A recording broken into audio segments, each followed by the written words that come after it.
அஸ்ஸலாமு அலைக்கும். இன்றைக்கி நம்ம சேனலில் நான் ஊர்லேருந்து கொண்டு வந்த பொருள் தான் நம்ம இப்போது பார்க்க போகிறோம்.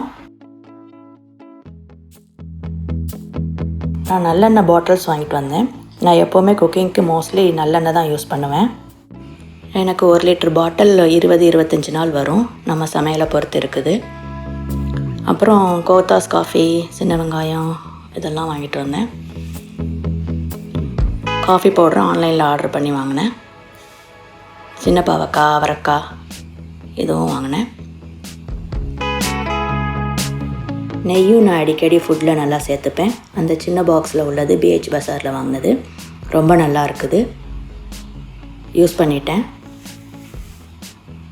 அந்த ஆயில் நல்லெண்ணெயில் சொல்லப்போனால் எஸ்எம்பி ஆயில் நல்லா இருக்குது. நான் நிறைய பிராண்ட் ஆயில் ட்ரை பண்ணியிருக்கேன். எஸ்எம்பி ரொம்ப நல்லா இருக்குது.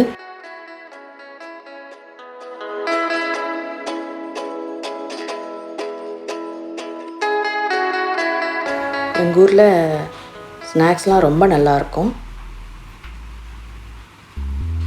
முறுக்கு, பனியம், ராவியத்து ஸ்வீட் ஸ்டாலில் அந்த மைசூர்பா வாங்கினேன். மாஸ்டர் பேக்கரியில் ராம்நாட்டில் இருக்குது மாஸ்டர் பேக்கரி. அங்கே சூஸ்பெரி வகை எல்லாம் வாங்கினேன். அந்த ஸ்மாலாக இருக்கிற அந்த சூஸ்பெரி ரொம்ப நல்லா இருந்துச்சு. அது பாருங்கள் இப்போவே காலி ஆயிடுச்சு. முந்திரி பக்கோடா, மிக்சர் முந்திரி பக்கோடா ரொம்ப சூப்பராக இருந்தது. இந்த ஓட்டுமா, முறுக்கு எல்லாம் பாரம்பரிய பண்டகசாலையில் வாங்கினது.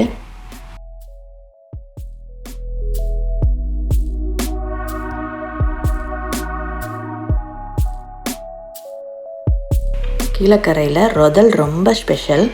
ஸோ ரொதல், கடலை உருண்டை, எள்ளுருண்டை இதெல்லாம் வாங்கினேன். இருக்கிறது அல்வா கருப்பட்டி. அதுவும் எங்கள் ஊரில் ரொம்ப நல்லாயிருக்கும்.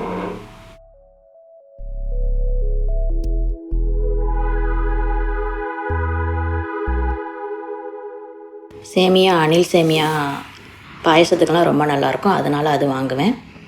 நாட்டு சர்க்கரை, அப்புறம் இந்த மாவு, இது நான் எப்படி பண்ணுறது, எப்படி ரெசிபி செய்கிறது நான் கடைசியில் ஷேர் பண்ணுறேன். ராகி சேமியாவும் வாங்கிட்டு வந்தேன். அப்புறம் பருமாவு, இதில் கொலக்கட்டை, அடையெல்லாம் நாங்கள் செய்வோம். கருத்தரிசி கொஞ்சம் ஆப்பத்துக்கு ஒன்றா போட்டுப்பேன். இது ரொம்ப டேஸ்ட்டாக இருக்கும் இது சேர்க்கும்போது. அப்புறம் இதையும் நல்லெண்ணையும் கொஞ்சம் வாங்கிட்டு வந்து வச்சுக்கிடுவேன்.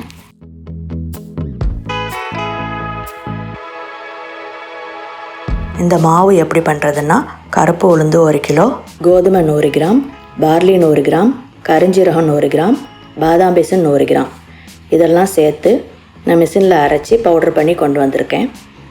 பாதாம் பீசன் அங்கே மிஷினில் சேர்த்து அரைக்க மாட்டேங்கிறாங்க. அதனால் நான் தனியாக மிக்சியில் பவுட்ரு பண்ணி ஒன்றா ஆட் பண்ணிக்கிட்டேன். இதை நம்ம கஞ்சியாவோ இல்லை களியாவோ நம்ம செஞ்சு சாப்பிட்லாம். ரொம்ப ஹெல்த்தியானது. இது கார்ப் இல்லாத ஒரு ஃபுட்டு. அதனால் இது கார்போஹைட்ரேட் இல்லாத ஒரு ஃபுட்டு. இது டயட்டில் இருக்கிறவங்க நல்லா சேர்த்துக்கலாம்.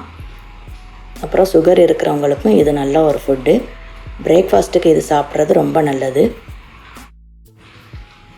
நமக்கு தேவையான அளவு இதை எடுத்துட்டு 1 கரண்டி இல்லைன்னா 1.5 கரண்டி எடுத்து இது மாதிரி கரைச்சி வச்சுக்கிறலாம். ஒரு பாத்திரத்தில் 1 to 1.5 கிளாஸ் தண்ணி ஆட் பண்ணி அதை சூடு பண்ணலாம். இது கைகால் மூட்டு வலி, இடுப்பு வலி இருக்கிறவங்க தொடர்ந்து சாப்பிட்டு வரலாம்.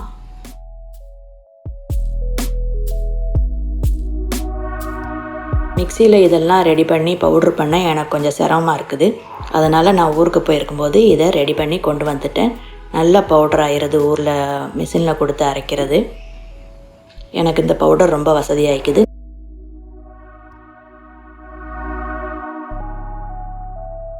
லேசாக வெதுவெதுப்பாக இருக்கும்போது நம்ம கிளறி வச்சுக்கிற அந்த பவுடரை இதில் ஆட் பண்ணி கிண்டிட்டு வரணும். அதோட நம்ம தேவையான அளவு உப்பு சேர்த்துக்கலாம். அதை கிளறி விட்டுட்டே வரும்போது கொஞ்சம் கொஞ்சமாக கெட்டியாக ஆரம்பிக்கும். நமக்கு தேவையான அளவு வெந்த பதம் வந்ததுக்கப்புறம் நம்ம ஆஃப் பண்ணிடலாம். அதை அப்படியே ஒரு கப்பில் ஊற்றி நம்ம எடுத்துக்கலாம். அதில் மோர் சேர்த்து சின்ன வெங்காயம், பச்சை மிளகாய் இதெல்லாம் வெட்டி போட்டு கஞ்சி மாதிரியும் குடிக்கலாம். இது ரொம்ப ஹெல்த்தியானது.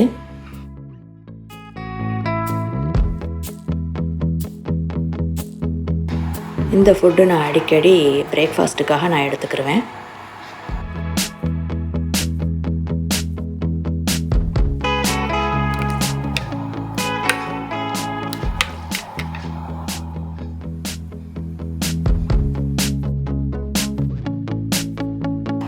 இந்த வீடியோ பிடிச்சிருந்தால் லைக் பண்ணுங்கள், ஷேர் பண்ணுங்கள், கமெண்ட் பண்ணுங்கள். தேங்க்யூ.